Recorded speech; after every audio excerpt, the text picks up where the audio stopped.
Et on se retrouve dans ce podcast pour parler de ce fameux alignement bidon. Alors c'est vrai que j'ai reçu beaucoup de messages d'entre vous sur ces derniers mois, me parlant de ce fameux alignement planétaire qu'on retrouve de partout.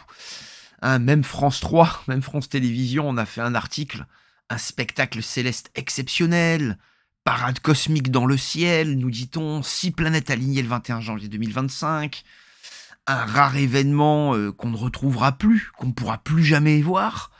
Donc j'étais là, mais je me disais, merde, qu'est-ce que c'est que ce truc que j'ai loupé Et évidemment, après quelques recherches, je me suis aperçu qu'évidemment, c'était un alignement bidon, c'était une fake news, c'était de la fausse astrologie. Alors j'ai beaucoup commenté les alignements qui sont des conjonctions, et j'ai même fait un podcast magnifique, hormis parce que des alignements, c'est assez fréquent finalement, des alignements de deux planètes, de deux astres. On a d'ailleurs finalement tous les 15 jours des alignements plutôt exceptionnels avec la nouvelle lune et la pleine lune. La nouvelle lune, c'est un alignement soleil-lune dans le ciel. La nouvelle lune, pardon, et la pleine lune, c'est un alignement soleil-terre-lune, également dans le système solaire. Donc des alignements, il y en a assez souvent, tous les 15 jours. À chaque fois que deux planètes rentrent en conjonction ou en opposition, on a des alignements entre ces planètes et la Terre, ou entre seulement ces planètes. Donc des fois, on a même des triples ou quadruples conjonctions, et on ne se manque pas de commenter ces alignements importants, ces conjonctions. Elles sont importantes, je l'ai maintes fois décrit, mais si vous vous intéressez aux alignements planétaires d'exception, j'en ai fait un podcast, ça s'appelle des doriphories.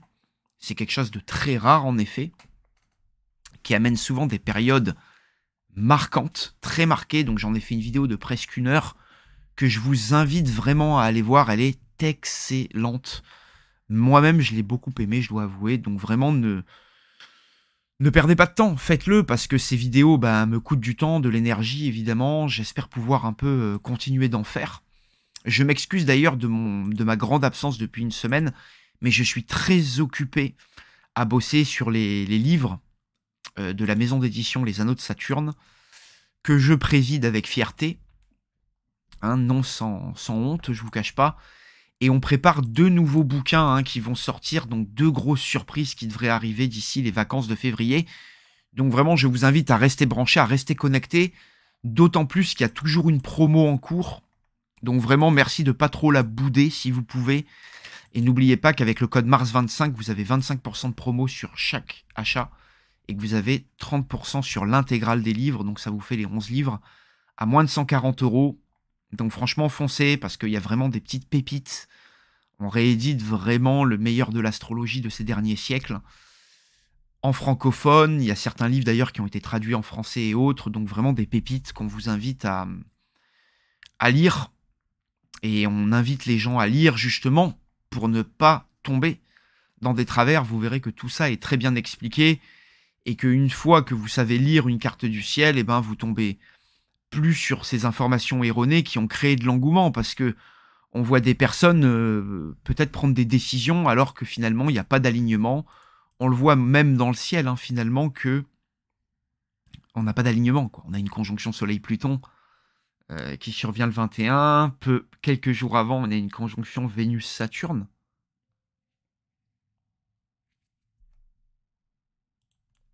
Elle s'est produite le 19. Bon, on a une opposition Soleil-Mars qui s'est produite le 16 janvier. Mais on n'a pas... Alors évidemment, dans le ciel nocturne, on verra plusieurs planètes. On voit Saturne et Vénus, Jupiter et Mars. Mais ça fait des mois qu'on voit Jupiter et Mars dans le ciel nocturne, Vénus. Ça fait vraiment des semaines, des mois.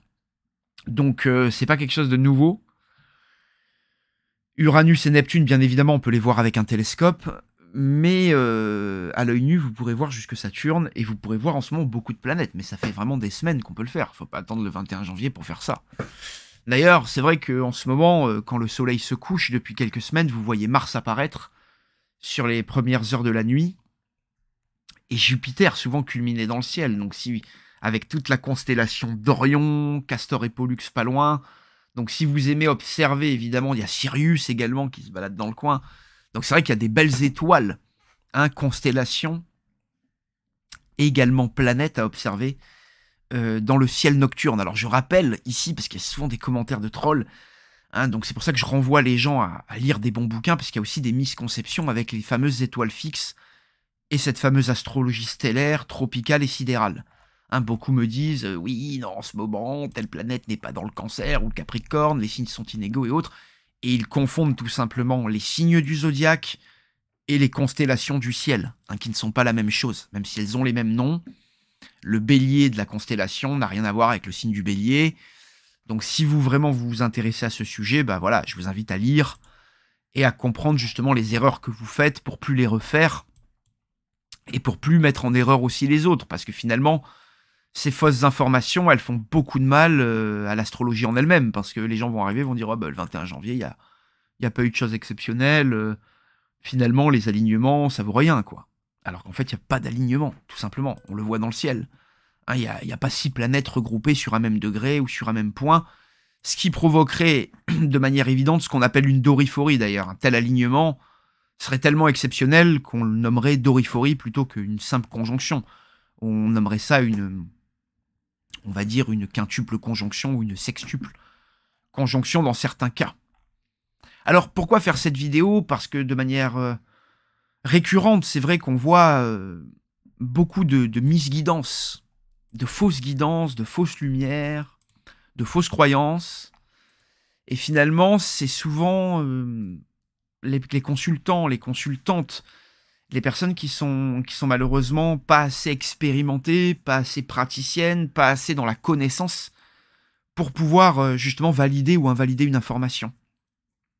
Et c'est vrai que quand j'ai fait ce métier d'astrologue, j'ai fait face, et je fais toujours face d'ailleurs, depuis que je fais ce métier, donc maintenant plus de 9 ans, à une espèce de confusion ambiante, comme si mes consultants, mes consultantes, nos consultants, nos consultantes baignaient dans un plasma de confusion, de choses très négatives, parce que le plus négatif, c'est l'ignorance, vous en conviendrez.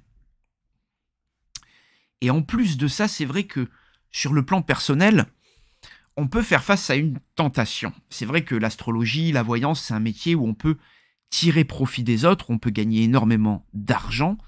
Et c'est vrai que j'ai été exposé à des tentations, Dieu merci, je n'y ai pas cédé.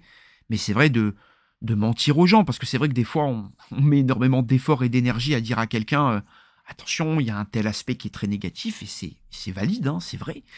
Hein, donc c'est astronomiquement même vérifiable, c'est mathématiquement vérifiable. Les choses se passent, donc on fait son métier avec passion.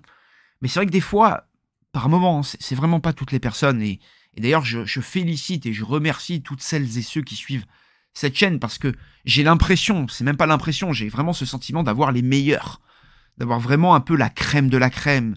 Vraiment les personnes qui s'intéressent un peu à la netteté des informations, à la pureté de l'info, à ces personnes qui font de la recherche. Mais on est tous humains, on va pas se mentir, moi le premier. L'astrologie réclame du temps, réclame de l'énergie, réclame justement aussi une résistance mentale, parce que par moments on passe par des doutes, par moments le ciel nous parle plus, on est moins inspiré. C'est vraiment une voie à la fois scientifique, mais aussi une voie d'artiste. L'astrologie, c'est un art de prédire, c'est un art de comprendre le ciel et les personnes et les humains. Et par moments on doute, voilà, ça nous parle plus, on a tendance à se décourager, à moins travailler. Donc on fait tous face à ça quand on est étudiant et quand on est praticien d'astrologie. Mais ce qui est négatif, c'est que, évidemment, beaucoup de personnes se laissent tenter par le YouTube game, par l'aliénation des réseaux, à énormément poster, hein, on peut tous se retrouver dans ces travers, et à évidemment moins travailler son art, mais aussi moins travailler finalement l'accompagnement, on va dire, parapsychologique des consultants et des consultantes, même si je me prétendrai jamais pour un psy ou un médecin, et ce que je dis n'est jamais que le travail d'un astrologue, ce n'est pas le travail d'un médecin, ce que je dis ne surplombe pas, il ne va pas au-dessus d'un médecin ou d'un professionnel de la santé psychologique. Mais il y a quand même un accompagnement sur le côté, on va dire, où il y a beaucoup de psychologie, de tact, il faut faire preuve de diplomatie quand on transmet des informations importantes à quelqu'un, et même des informations qui peuvent être sensibles, et qui peuvent aller au-delà des fois de la sphère de compréhension de la personne. C'est pour ça que je me suis retrouvé dans des situations où j'ai senti, je ne l'ai pas fait, bien évidemment, vous imaginez, mais que je pouvais mentir ou raconter n'importe quoi à la personne. Je pouvais lui dire Mars passe à votre ascendant ou telle planète, elle ne l'aurait jamais vérifié par elle-même. Et c'est là où j'ai vu qu'évidemment, une partie négative de l'occulte et de cette pratique occulte que je fais pouvait m'amener vers des tentations auxquelles, bien évidemment, et par chance et par la grâce de Dieu, j'ai résisté. Parce que justement, j'ai des valeurs, j'ai un bagage, j'ai une éducation, et justement, j'ai pas pu céder. Mais j'imagine à quel point d'autres praticiens peuvent céder, d'être tentés par, vous voyez, faire de fausses informations comme celle-ci, de dire, ouais, il y a 6 planètes qui s'alignent, boum, exceptionnel, truc, pour faire tout simplement de la vue. Et c'est vrai que quand on regarde, hein, j'ai pas en tête ça, mais je vais juste faire une recherche.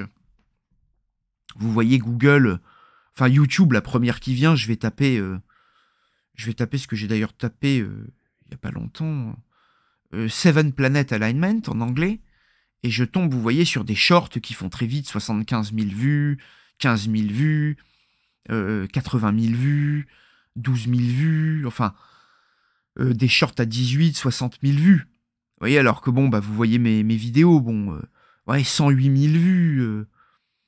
Enfin, beaucoup de gens, vous voyez, font énormément de vues avec ce genre de fausses informations. Quand je vois ma chaîne où mes vidéos ont du mal à dépasser les 3-4 000 vues par moment, ou même les 3 000 vues, bon, c'est vrai qu'on peine à dépasser les 10 000 vues. Ça peine. Et c'est vrai que c'est pas le seul problème.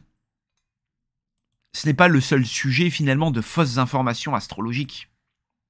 Il y a tout un pan de la guidance ésotérique, de ce qu'on appelle globalement la voyance, voilà, la divination, qui est complètement embourbée dans des fausses informations, dans de la bullshit, et je l'expose depuis des années, et je continuerai à l'exposer. D'ailleurs, une prochaine vidéo très importante, c'est le secret des maîtres ascensionnés. Et qu'est-ce qui se cache derrière les maîtres ascensionnés? Et je ferai cette vidéo pour en parler, parce que c'est vrai que l'actualité m'y a d'ailleurs un peu contrainte. J'ai vu cette vidéo sur l'histoire de cette fameuse Anne avec Brad Pitt, et il y aura beaucoup de choses à en dire, on ne se manquera pas justement de le commenter dans la vidéo des maîtres ascensionnés, mais on peut voir à quel point de fausses croyances, de fausses guidances peuvent mener à beaucoup de malheur et de souffrance. D'ailleurs, c'est ce que Voltaire disait, hein, ceux qui peuvent vous faire croire à des absurdités peuvent vous faire commettre des atrocités. Et donc c'est vrai que je voudrais revenir, mais je vais vous en donner une petite miette, une petite croquette, sans faire de mauvais jeu de mots, mais un petit os à ronger ici, parce que je pense sincèrement, cette histoire de Anne, je suis tombé dessus, évidemment tout le monde en a parlé ces derniers jours, ces dernières semaines, et je suis persuadé, après encore une fois je pourrais me tromper, je laisse place au doute et à mon erreur personnelle, mais je pense, parce que cette dame a porté plainte contre les banques, contre les réseaux sociaux et autres, ce qui peut être compréhensible et justifié, et ce que je ne remets pas en question, mais j'aimerais savoir, et j'aimerais ouvrir la question, est-ce que cette femme avait un voyant ou des voyants qui l'accompagnaient ou des astrologues? Si c'est le cas, de manière évidente, elle doit remettre ça en question et changer évidemment de praticien, ça va de soi.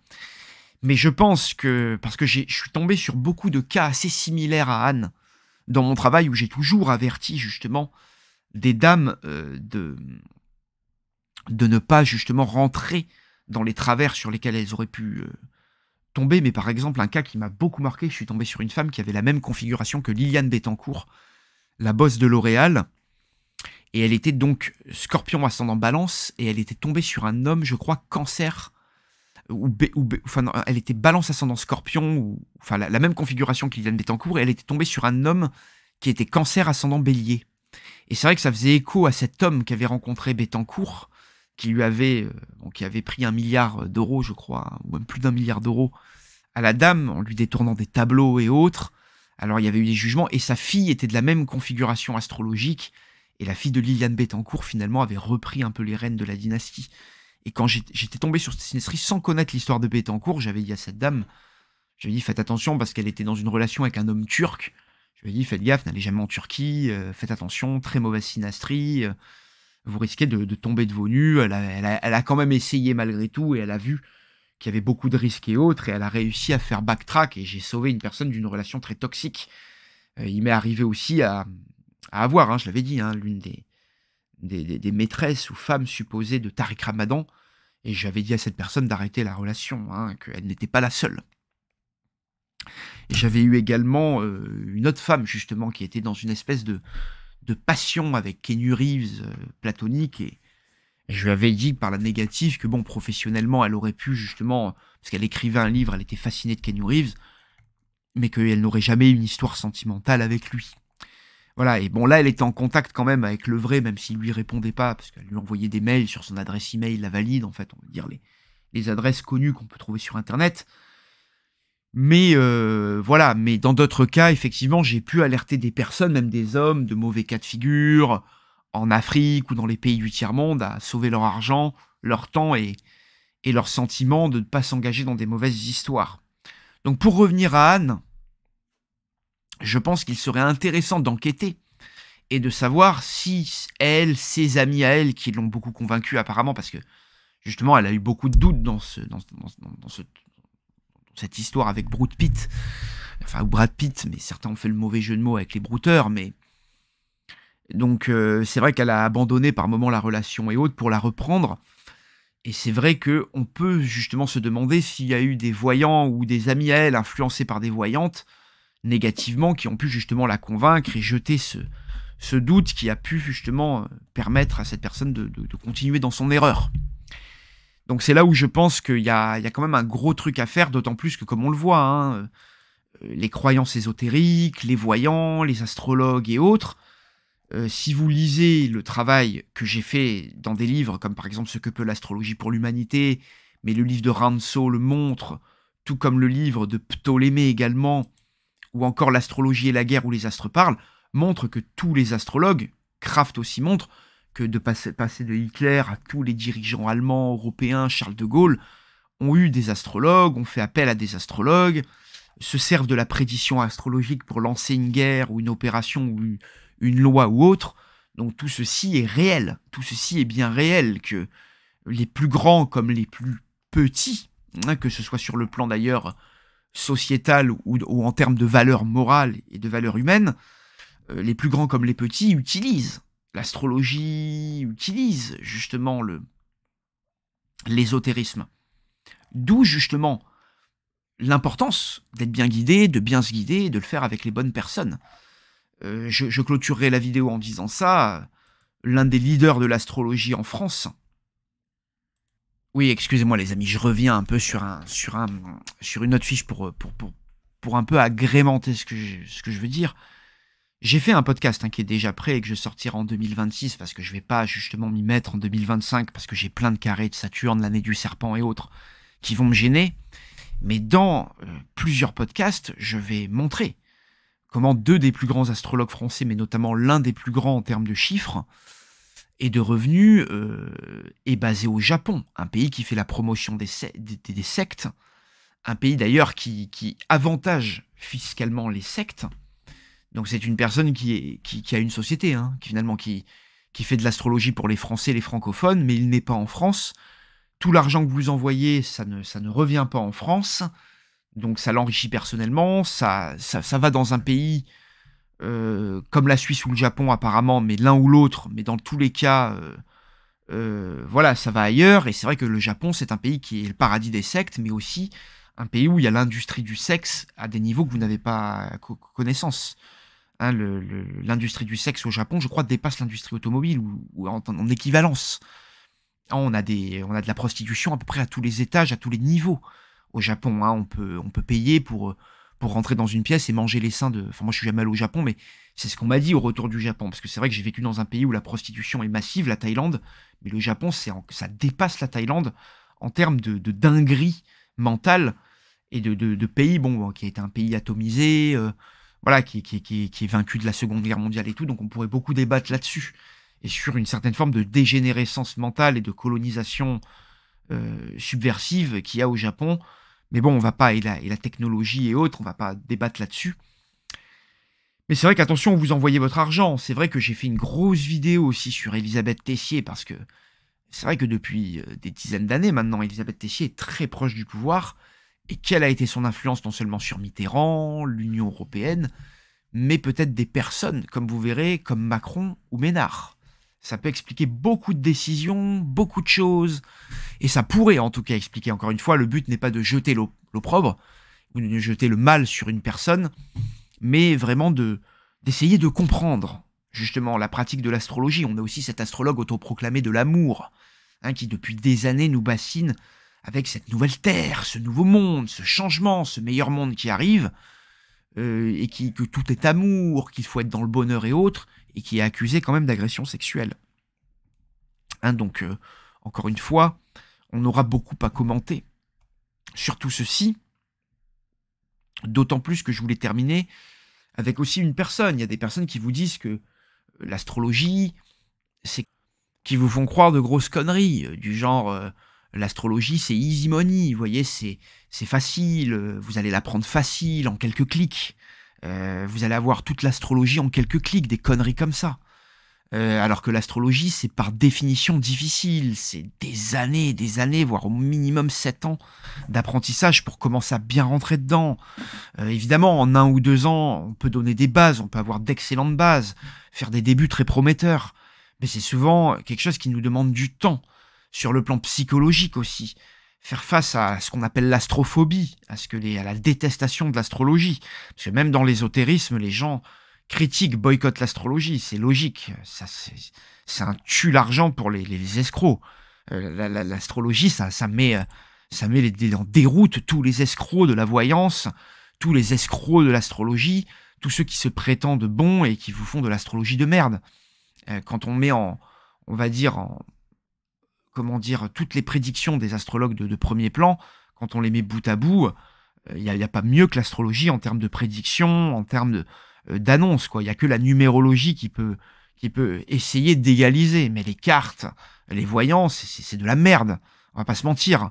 Les astrologues, ils datent, ils disent clairement ce qui va se passer, ils indiquent clairement où et quand ça va se passer, et il n'y a pas meilleur que l'astrologie. Voilà, sur 20 siècles ou même 40 siècles de voyance, d'ésotérisme, l'astrologie, c'est la plus vieille, avec la numérologie, c'est les plus vieilles sciences, qui vont d'ailleurs au-delà du tarot, parce que quand on se renseigne sur le tarot, on s'aperçoit que le tarot, c'était fait pour les gens qui ne savaient pas écrire, et pour mémoriser justement l'astrologie et la numérologie avec des symboles visuels.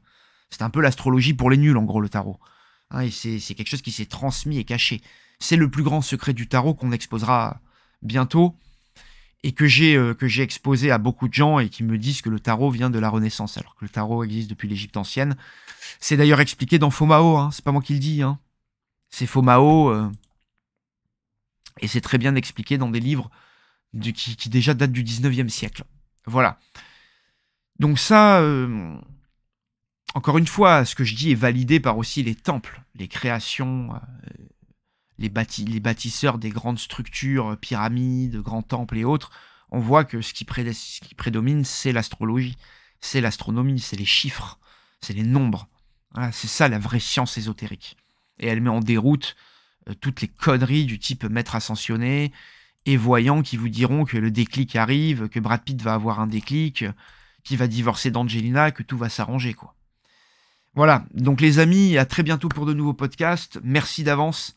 Franchement, en ce moment, je bosse grave, je fais face à pas mal de difficultés, même je pense toutes les difficultés qu'un homme français, qu'un mâle blanc de plus de 40 ans, hétérosexuel, peut affronter solo. Donc vraiment, merci si vous le pouvez de me donner un coup de main pour les prochains podcasts, parce que je vais balancer du lourd très très prochainement, et je voudrais conclure là-dessus, il va arriver du lourd. Ah putain, j'allais oublier ça, c'est l'information la plus importante.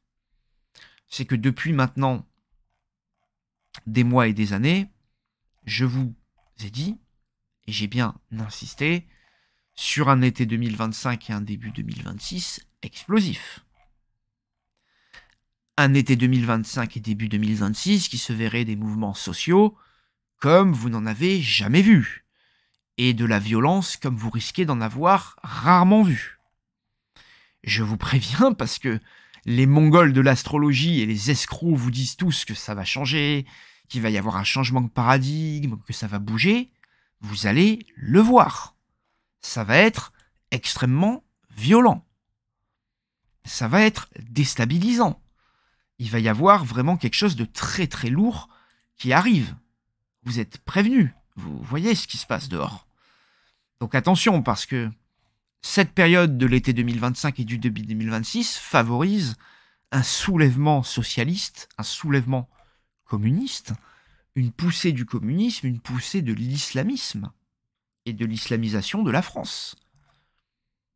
Attention, ça va basculer entre l'été 2025 et le début 2026. Trump, effectivement, est en train de faire beaucoup de changements, mais l'international socialiste, l'international communiste va réagir.